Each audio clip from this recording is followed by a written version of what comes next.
अस्सलाम वालेकुम स्टूडेंट्स। उम्मीद है कि आप सब लोग खैरियत से होंगे। आज जिस पोइम को डिस्कस करना है हमने वो है विलियम हेनरी डेविस की, जिसको हम लोग डब्ल्यू एच डेविस भी कहते हैं। डब्ल्यू एच डेविस की अगर हम लोग बात करें तो इसकी एक और नज़म हम लोग पढ़ चुके हैं पहले। आप लोगों को काफ़ी बता चुका हूँ विलियम हेनरी डेविस के बारे में, जिसके अंदर आपको बताया गया कि ये एक पैडलर है, ये भीख मांगता है, भिखारी है, गलियों के अंदर भीख मांग मांग के ये बड़ा हुआ है। गुर्बत से दो चार ज़िंदगी थी इसकी, इसने अपनी ज़िंदगी सारी की सारी गुर्बत में गुजारी है।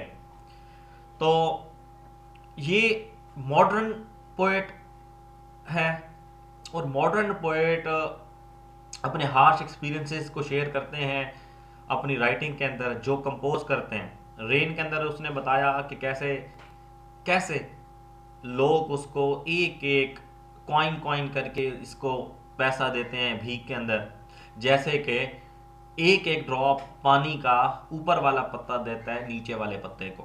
तो द रेन पढ़ चुके हैं आप डब्ल्यू एच डेविस की, जिसके अंदर सफरिंग्स बताई गई हैं इसकी लाइफ की। जहाँ पे इंसान की ज़िंदगी की सफरिंग्स हैं वहीं पे इंसान के पास फारिग वक्त गुजारने के लिए कोई ख़ास मसरूफियत भी नहीं है।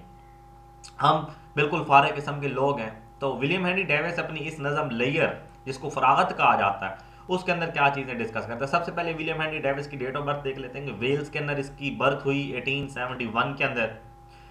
एक गरीब इंसान था, जैसे आपको बताया कि भिखारी था, भीख मांगता था, और उसने क्या किया है, wrote poems based on his experience as a tramp. तो उसने अपनी ज़िंदगी के जो हार्श एक्सपीरियंसेस उसने फेस किए हैं उनको लिखा है अपनी नज़मों के अंदर, और वो बताता है कि मेरे साथ क्या हुआ। तो अगर इस नज़म की मैं बात करूं, नज़म 7 कपलेट्स के ऊपर बेस कर रही है। नज़म 7 कपलेट्स के ऊपर बेस कर रही है। सबसे पहली कपलेट है कि what is this life full of care, we have no time to stand and stare, no time to stand beneath the boughs and stare as long as sheep or cows, no time to see when woods we pass where skills hide their nuts in grass, no time to see in broad daylight stream full of stars like stars at night, no time to turn at beauty's glance and watch her feet how they can dance, no time to wait till her mouth can enrich that smile her eyes began. A poor life this is full of care. We have no time to stand and stare. तो इसके अंदर ये बताता है कि इंसान की ज़िंदगी क्या ज़िंदगी है अगर वो परेशानियों से घिरी हुई हो, और हमारे पास इतना भी वक्त नहीं है कि हम कहीं पे खड़े होकर किसी भी चीज़ को देख सकें, और हमारे पास इतना भी वक्त नहीं है कि हम किसी दरख्त के नीचे खड़े होकर उसकी टहनियों को, उसकी ब्यूटी को एंजॉय कर सकें। हमारे पास इतना भी वक्त नहीं है जितना कि भेड़ों और गाय के पास वक्त होता है। हमारे पास इतना भी वक्त नहीं है कि हम जंगल से गुजरते हुए देखें कि कैसे गुलहरियाँ अपने नट्स को ग्रास में छुपा रही हैं। हमारे पास इतना भी वक्त नहीं है कि दिन के उजाले के अंदर रात की सितारों के मज़े लूटें। हमारे पास इतना भी वक्त नहीं है कि एक दोशीज़ा को देखें कि वो कैसे नाच रही है। हमारे पास इतना भी वक्त नहीं है कि वो देखें कि वो खूबसूरती उसकी आंखों से कैसे झलक रही है। ये ज़िंदगी बड़ी ही बेचारी ज़िंदगी है अगर इसके अंदर परेशानियाँ और मसाइब हों। इसको डिस्कस किया है, एक एक कपलेट को आगे डिस्कस करते हैं कि what is the poem about. A question, remind us to take time to appropriate the beauty of nature, be thankful to God. सबसे पहली चीज़ कि हमें अल्लाह ताला की ज़ात का शुक्र अदा करना चाहिए कि अल्लाह ताला की ज़ात ने कुदरत के अंदर इतनी खूबसूरती रखी है कि उसको देख के हम महजूज भी हो सकें और हम अपनी परेशानियों को भूल भी सकें। तो हमें सबसे पहले अल्लाह ताला की ज़ात का शुक्र अदा करना चाहिए। नेक्स्ट है कि however we are too busy with our daily life, worry too much we forget to watch admire nature's beauty. हम इस जदीद दौर के अंदर, इस मॉडर्न एज के अंदर, the age of invention, the age of discoveries के अंदर हम इतने ज़्यादा मसरूफ़ हो चुके हैं, इतने ज़्यादा परेशान हैं हम लोग कि हम भूल जाते हैं कि अल्लाह ताला की ज़ात ने कुदरत के अंदर कितनी ज़्यादा खूबसूरती रखी है। It is a sad life, we can't find time to relax and appreciate the nature around us. एक अफसरदा ज़िंदगी है, ये एक अफसरदा ज़िंदगी है हमारे पास वक्त ही नहीं है रिलैक्स करने के लिए, हमारे पास वक्त ही नहीं है कुदरत के हसीन मनाजिर को एप्रिशिएट करने के लिए। है ऐसा कि नहीं है?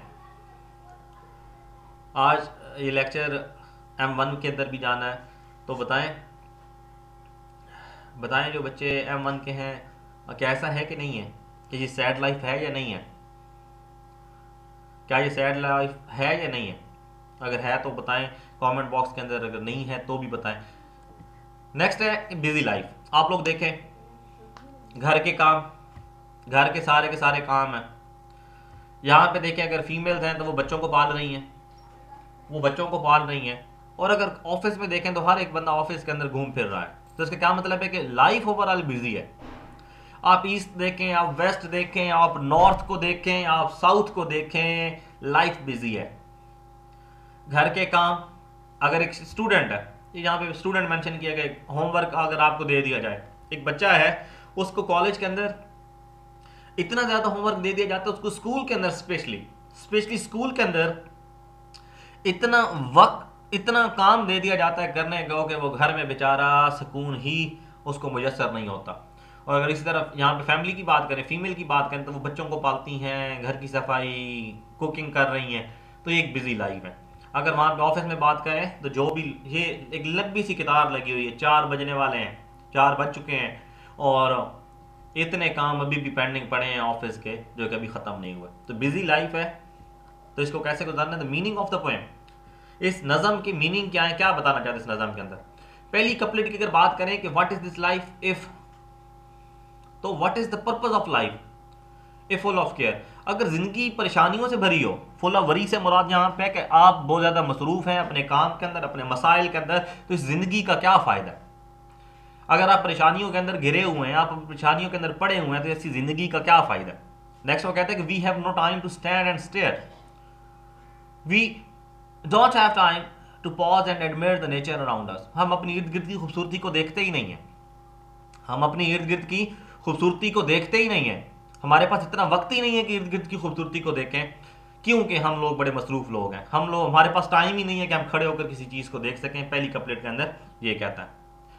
अब स्टैंड एंड स्टेयर, अब ये देखें कि लोग खड़े हैं, देख रहे हैं, तो हमारे पास इतना वक्त ही नहीं है। पुराने वक्तों में लोग जाया करते थे घूमने फिरने के लिए, आजकल नहीं जाते। दूसरी couplet, no time to stand beneath the boughs, busy people don't have time to stand under the tree. आजकल आप जदीद दौर के अंदर आ गए हैं। जो बच्चे हमारे गांव में रहते हैं वो तो कभी ना कभी दरख्त के नीचे खड़े होते होंगे, लेकिन शहरों के बच्चे दरख्तों के नीचे नहीं खड़े होते। और अफसोस कि हम दरख्तों को काट रहे हैं, हमें खड़े होने के लिए जगह ही नहीं मिलती। और नेक्स्ट कहता है कि and stare as long as sheep or cows. हमारे पास इतना भी वक्त नहीं है जितना कि भेड़ और बकरियों के पास होता है, जानवरों के पास होता है, कि वो जब घूम रही होती हैं, जब वो घूम रही होती हैं, ग्रेजिंग कर रही होती हैं फील्ड्स के अंदर, जब वो चारा कर रही होती हैं, खा पी रही होती हैं, तो वो तो बहुत इंजॉय करती हैं ब्यूटी को।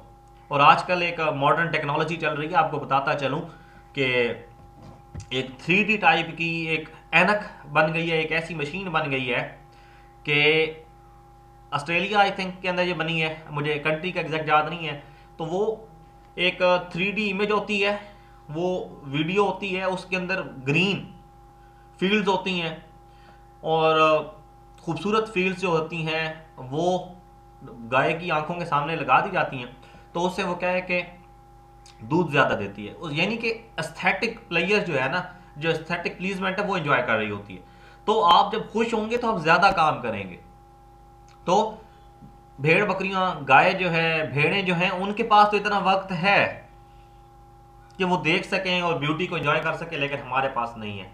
आप लोग देखें, यहाँ पे मैंने एक बच्चे की तस्वीर जहाँ पे लगाई है, देखें कि बच्चे को अब नहीं पता, खड़ा है और इसके पास वक्त ही नहीं है कि वो खड़ा होके यहाँ पे इन बोझ को भी देख सके कि ऊपर कोई जानवर भी है, ऊपर कोई परिंदा भी है। इसके पास ज़रा भी वक्त नहीं है।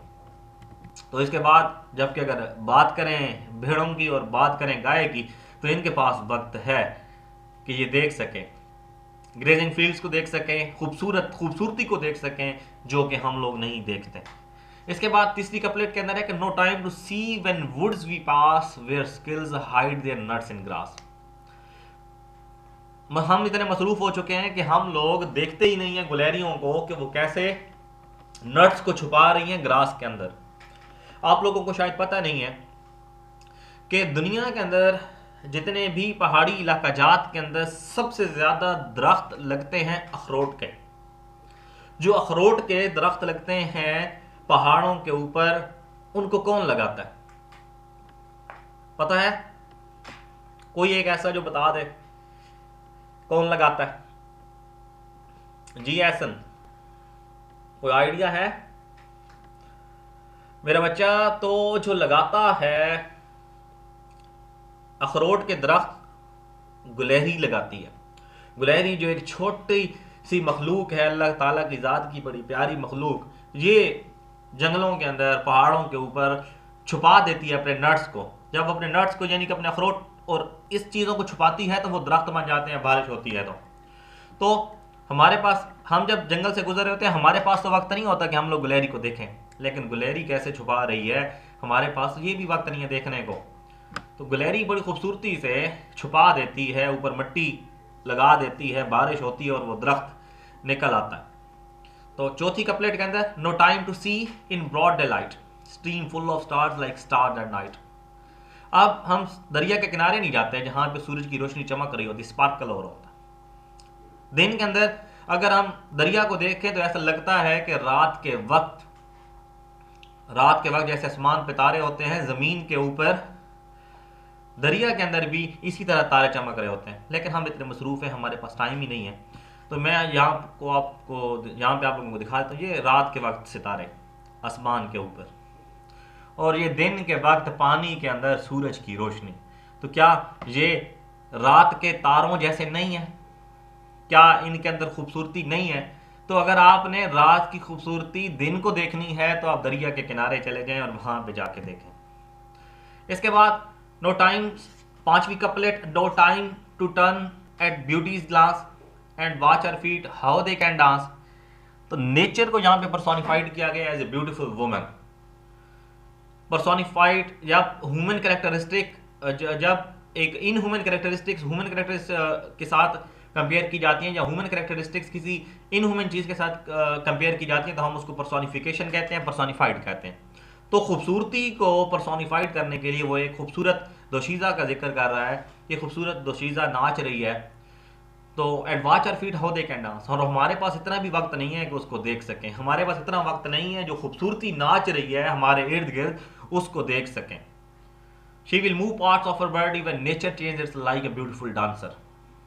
जब नेचर चेंज हो रही होती है वो एक डांसर की तरह ही खूबसूरत डांस कर रही होती है। कैसे? बाहर से खजां और खजां से बहार जब आती है तो आप अगर नेचर के दरमियान में हैं, आप नेचर की लैप के अंदर हैं, उसकी गोद के अंदर हैं, तो आप अच्छे तरीके से एंजॉय कर सकते हैं। आप उस वक्त देख सकते हैं कि वाकई में एक डांसर की तरह नेचर भी चेंज हो रही है अपने एक स्टेप से दूसरे स्टेप के ऊपर। वो पतझड़ का मौसम और फिर वो सब्जे का मौसम आपको अट्रैक्ट करेगा। Busy people don't have time to admire the change movement of nature. हम जो जदीद लोग हैं इतना वक्त ही नहीं है उनके पास, हम बड़े मसरूफ लोग हैं, हमारे पास वक्त ही नहीं है कि इस खूबसूरती, जो बदलती हुई खूबसूरती है, इसको एंजॉय कर सकें। Next one, no time to wait till her mouth can enrich that smile her eyes began. हम लोग इतने मसरूफ लोग हैं, हमारे पास वक्त ही नहीं है कि वो जो नेचर चेंज हो रही है उसको देख सकें। वो जो नेचर चेंज हो रही है वो ऐसे ही है जैसे एक स्माइल होती है किसी भी दोशीज़ा की, जो कि झलकती है उसकी आंखों से और उसके पूरे चेहरे के ऊपर फैल जाती है। यहाँ पे मैंने तस्वीर बनाई है मोनालिसा की। ये मोनालिसा का पोर्ट्रेट है जो कि लियोनार्डो डा विंची ने बनाया था।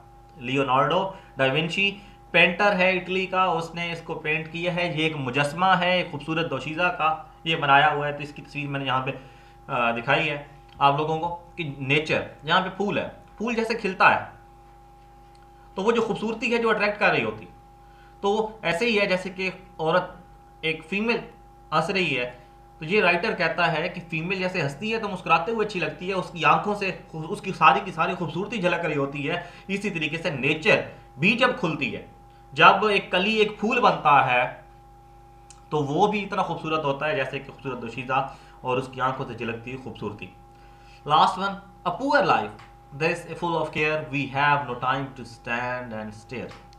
एक बड़ी बेचारी सी जिंदगी है अगर हम अपने फारिग वक्त का सही तरीके से इस्तेमाल भी ना कर सकें।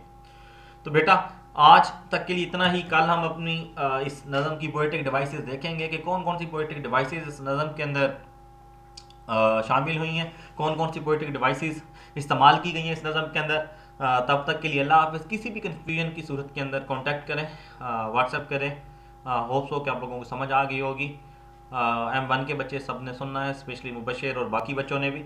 तो तब तक के लिए अल्लाह हाफ़िज़, शुक्रिया।